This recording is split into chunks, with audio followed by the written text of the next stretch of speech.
नमस्कार। तो आज हम बात करेंगे पूर्व सैनिकों के लिए भारत इलेक्ट्रॉनिक्स लिमिटेड की ओर से वैकेंसी जारी की गई है। यहाँ पर वैकेंसीज आपको दोनों के लिए मिलेगी, यानी कि GCOR के लिए मिलेगी। असिस्टेंट सिक्योरिटी अफसर के पद हैं और साथ में सिक्योरिटी गार्ड से रिलेटेड वैकेंसीज है, ड्राइवर की भी वैकेंसीज है। तो विस्तार से हम इस वीडियो के माध्यम से जानते हैं। जानकारी आपको हेल्पफुल लगती है तो आप सब्सक्राइब कर सकते हैं। आपको इस तरह के अपडेट कंटिन्यू मिलते रहेंगे। तो भारत इलेक्ट्रॉनिक्स लिमिटेड की ओर से हम इसकी ऑफिशियल वेबसाइट में हैं और अब जानेंगे हम नोटिफिकेशन के माध्यम से इसकी डिटेल्स को। पहले जानते हैं हम लोग असिस्टेंट सिक्योरिटी अफसर के पदों के लिए जो वैकेंसी जारी की गई है। असिस्टेंट सिक्योरिटी अफसर के पदों के बाद हम वार के लिए जो वैकेंसीज निकाली गई है ड्राइवर की और सिक्योरिटी गार्ड की, उनके बारे में जानेंगे। ये वैकेंसीज परमानेंट रहती है। 60 साल तक आप इन वैकेंसीज़ के लिए नौकरी कर सकते हैं और साथ में अच्छी खासी सैलरी आपको देखने को मिलेगी। पूरी जो सुविधाएं हैं वो यहाँ पर जिस तरह के सेंट्रल गवर्नमेंट के कर्मचारियों को दिए जाते हैं उसी तरह से देखने को मिलेगी। सैलरी की बात की जाए यहाँ पे तो सैलरी आपको देख रहे होंगे 30,000 से स्टार्टिंग है। ये बेसिक है। 30,000 प्लस 60% DA इसमें दिया जाता है। उसके अलावा अन्य भत्ते सभी यहाँ पर दिए जाते हैं। 3% हर साल बढ़ोतरी के साथ 1,20,000 तक। और स्वीकार्य भत्ते क्या होते हैं? जो भी आपका DA है, DA के अलावा यहाँ पे आचार्य दिया जाता है। यहाँ पे मेडिकल रिमबर्समेंट दिया जाता है, यानी कि मेडिकल जितना भी आपका खर्चा होता है उसका पैसा उनके द्वारा आपको लौटाया जाता है। साथ में यहाँ पे ग्रेजुटी दी जाती है, PF से रिलेटेड होता है और साथ में पेंशन भी जो नियम है उसके अनुसार दिया जाता है। जो भी अन्य स्वीकार्य भत्ते हैं गवर्नमेंट के द्वारा दिए जाते हैं वह सब दिए जाते हैं। हम बात कर रहे हैं असिस्टेंट सिक्योरिटी अफसर के पदों के लिए। तो इससे संबंधित नोटिफिकेशन जारी हुआ है और जिसमें कि 2 पद रखे गए हैं असिस्टेंट सिक्योरिटी अफसर के। मुख्य जो योग्यताएं हैं कि सबसे पहले 3 साल का आपके पास एनी डिसिप्लिन से आपके पास डिग्री होना चाहिए। नहीं भी है तो डिफेंस का दिया हुआ सर्टिफिकेट उसके बेस पे भी आप अप्लाई कर सकते हैं। 2 वैकेंसीज टोटल है। अनरिजर्व के लिए दोनों वैकेंसीज है। बात की जाए एज की तो सामान्य वर्ग के लिए यहाँ पे 50 साल रखी गई है। दूसरा है कि अन्य जो पिछड़ा वर्ग है यानी कि OBC 53 ईयर रखी गई है। शैक्षिक योग्यता 15 साल कम से कम आपकी सर्विस होनी चाहिए। दूसरी बात है कि सेना, नौसेना और वायुसेना यानी आर्मी, एयरफोर्स और नेवी के सर्विस में आपने जूनियर कमांडेंट अधिकारी यानी कि JCOs की नौकरी की हो या इसके इक्विवेलेंट जो रैंक है एयरफोर्स और नेवी के अंतर्गत उसमें आपने ये सेवा दी हो। तो JCO के लिए बेसिकली वैकेंसी रहने वाली है। ऐसे वैकेंसीज पूर्व सैनिकों के लिए रहेगी। बात है कि यहाँ पर ये जो वैकेंसीज है ऑनलाइन के माध्यम से आपको यहाँ पर अप्लाई करने का प्रोसेस बताया गया है। पहले जो वैकेंसीज आई थी इससे पहले उसमें ऑफलाइन के माध्यम से अप्लाई करने का था, तो यहाँ पर ऑनलाइन के माध्यम से बताया गया है।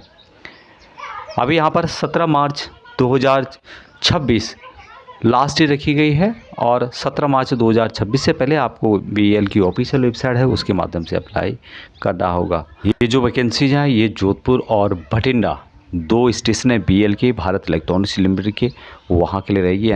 और जिसके लिए ये इनके द्वारा नोटिफिकेशन जारी किया गया है। अन्य जो महत्वपूर्ण बातें हैं उनके बारे में जानें तो पहले तो सबसे पहले भारत का नागरिक होना चाहिए। दूसरा है कि आपको अप्लाई करते समय पूरी जो भी डिटेल्स आपकी है वहाँ आपको सही तरीके से देनी है। यदि आपका यहाँ पे एप्लीकेशन रिजेक्ट होता है तो उसके लिए गलत जानकारी के लिए आप जिम्मेदार आएंगे।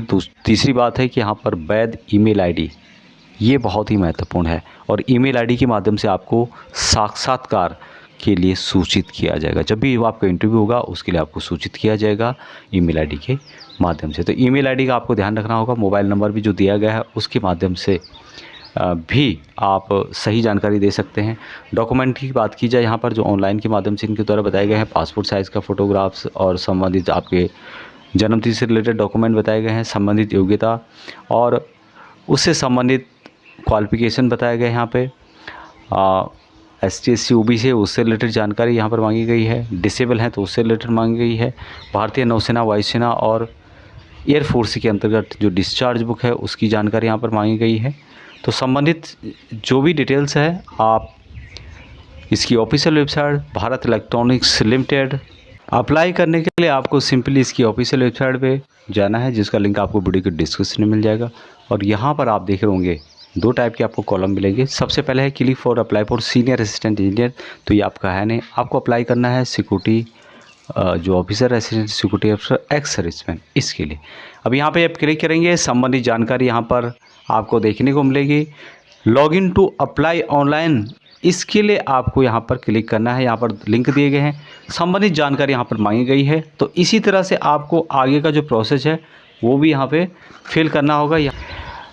Next vacancies Bharat electronics limited, और जो कि गाज़ियाबाद कॉम्प्लेक्स के लिए है, और यहाँ पर 6 पूर्व सैनिकों की आवश्यकता है। 3 पूर्व सैनिक जो कि ड्राइवर से संबंधित है, और 3 पूर्व सैनिक जो कि सिक्योरिटी गार्ड से रिलेटेड है, सिक्योरिटी हवलदार इनको बोला जाता है। यहाँ पर बताई गई थी 15 साल कम से कम आपकी सर्विस होनी चाहिए, जो नॉर्मल योग्यता इनके द्वारा बताई गई थी। अनारक्षित अनरिजर्व के लिए 43 ईयर मैक्सिमम था, ओबीसी एनसीएल के लिए 46 था, और एससी के लिए 48 था। 3 वैकेंसी थी जो कि सिक्योरिटी गार्ड की थी, और जिसके लिए कि अनरिजर्व के लिए 1 वैकेंसी, ओबीसी एनसीएल की 1, एससी की 1। 3 वैकेंसी थी कि जो अनरिजर्व के लिए 2 वैकेंसी और 1 वैकेंसी थी ओबीसी एनसीएल के लिए। तो यहाँ पर सिंपली जो एजुकेशन क्वालिफिकेशन है वहाँ मांगा गया है 10वीं पास, हाई स्कूल यदि किया है। पंजीकरण आपका सैनिक बोर्ड में होना चाहिए, चाहे असिस्टेंट सिक्योरिटी अफसर हो या फिर सिक्योरिटी गार्ड हो या ड्राइवर हो। सैलरी की बात यहाँ पे की गई थी, जो कि आप यहाँ पे देख सकते हैं 20,500 रुपये से लेके 79,000 तक यहाँ पर ये सैलरी आपको दी जाएगी। हालांकि 20,000 के अंतर्गत 20,000 के अलावा प्लस 60% जो डीए दिया जाता है, उसके अलावा आचार यहाँ पे दिया जाएगा। उसके अलावा यहाँ पे मेडिकल अलाउंस वगैरह जो भी है सब भत्ते यहाँ पे दिए जाएंगे, उसकी जानकारी इसमें दी गई है, और इससे पहले हमने आपको बताया था। लेकिन यहाँ पर एक जो इम्पोर्टेंट बात थी कि यहाँ पर ऑफलाइन के माध्यम से इन वैकेंसीज़ के लिए इनके द्वारा अप्लाई करने के लिए बताया गया था।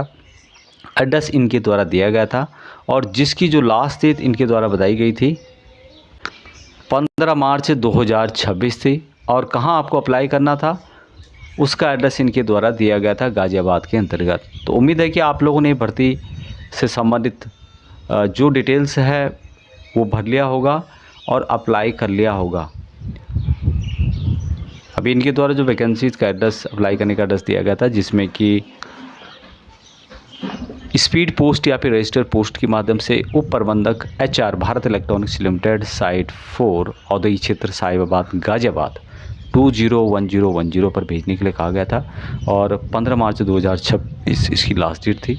उम्मीद है कि आपने भर दिया होगा, और आपको अप्लाई करने के लिए एक फॉर्म भी दिया गया था। Application for the post of havildar security driver for Ghaziabad unit. यहाँ आपको जो एप्लीकेशन के साथ इन्वलप है, इन्वलप के ऊपर ये लिखना था, और एप्लीकेशन जो फॉर्म था इसका ये मैंने शेयर किया था गाज़ियाबाद कॉम्प्लेक्स, और डिटेल्स यहाँ पे दी गई थी, फ़ोटो यहाँ पे लगाना था। तो ये जो डिटेल्स है मैंने आपको टेलीग्राम और व्हाट्सएप ग्रुप में शेयर किया था। उम्मीद है कि आपने इससे संबंधित जानकारी को पढ़ा होगा और अप्लाई कर दिया होगा। लेकिन अभी जो भी अप्लाई करना चाहते हैं असिस्टेंट सिक्योरिटी अफसर के लिए कर सकते हैं, उनके लिए अभी टाइम है। तो ये थी जानकारी।